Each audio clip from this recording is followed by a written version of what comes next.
Speaker Ayaz Sadiq की ज़ेर सदारत कौमी असम्बली का इजलास। 27वीं आईनी तरमीम की मंजूरी का इम्कान। आईनी तरमीम पर बहस जारी। इजलास में 27वीं आईनी तरमीम के बिल की आज शिकवार मंजूरी दी जाएगी।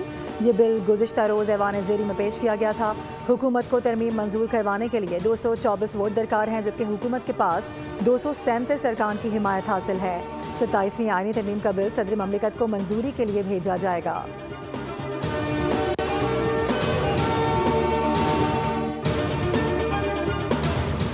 वज़ीर आज़म शहबाज शरीफ ने वफाकी काबीना का इजलास आज तलब कर लिया। काबीना इजलास में अहम कानून साजी की मंजूरी दिए जाने का इम्कान है।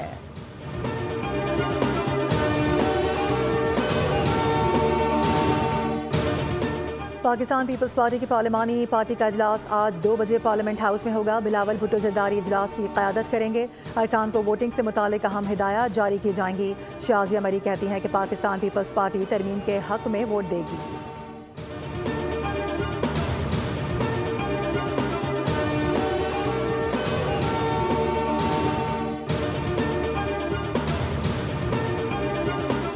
कैडेट कॉलेज वाना के असातिज़ा और कैडेट्स के हौसले बुलंद। दहशतगर्दी के खिलाफ सीसा पिलाई दीवार का आज़म। फील्ड मार्शल सैयद आसिम मुनीर ने लम्हा बलम्हा ऑपरेशन पर नज़र रखी। फील्ड मार्शल आसिम मुनीर ने हिदायत जारी की कि कौम के ये मेहमान हैं, हमारा सरमाया है, हरगिज़ कोई आँच न आने पाए। कैडेट्स का कहना है कि पाक फ़ौज के जवान 24 घंटे से ज़्यादा कैडेट्स और खवारिज के दरमियान ढाल बनकर खड़े रहे, शहादतें देकर बच्चों को बचाया। Operation commander colonel Mohammad Tahir का कहना है कि खवारिज ने पहले ज़ेर तालीम बच्चों को यरगमाल बनाने की कोशिश की। सिक्योरिटी फोर्सेस की बर्वक कार्रवाई ने खवारिज के इस हमले और मज़मूम मज़ाइम को नाकाम बनाया। हमने दहशतगर्दों को मखसूस ब्लॉक में महदूद करके तालिब इल्मों की हिफाजत को यकीनी बनाया। कैडेट कॉलेज पर हमला आवर तमाम खवारिज को जहन्नुम वासिल किया। कैडेट कॉलेज के किसी भी तालिब इल्म या उस्ताद को कोई नुकसान नहीं पहुंचा। गुज़िश्ता रोज़ दहशतगर्दों ने कैडेट कॉलेज वाना के गेट से बारूद से भरी गाड़ी को टकराया था। सिक्योरिटी फोर्सेज ने 2 दहशतगर्दों को जहन्नुम वासिल किया था। वज़ीर आज़म का सिक्योरिटी फोर्सेज को खिराज तहसीन।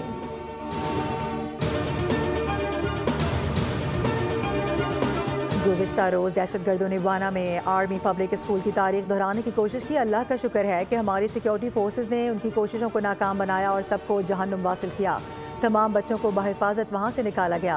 वफाकी वज़ीर दिफा ख्वाजा आसिफ कहते हैं कि दहशतगर्दी के खिलाफ जंग जारी रहेगी।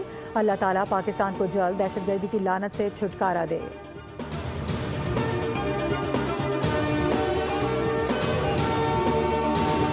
और अगर हम मिलकर नहीं बैठेंगे तो मसले का हल भी नहीं निकल सकेगा। स्पीकर साहब कमेटी बनाएं, हर जमात का एक नुमाइंदा शामिल करें। सियासत एक तरफ रखकर अमन के लिए सोचना होगा। गवर्नर खैबर पख्तूनख्वा फैसल करीम कुंडी का KP असम्बली में अमन जिरगे से खिताब। कहा कि सूबे के हक हासिल करने के लिए सूबाई हुकूमत के साथ हैं, हमें अपनी सम को ठीक करना होगा। इस वक्त तमाम सियासी जमातें मौजूद हैं, हम के लिए सबको मिलकर काम करना होगा।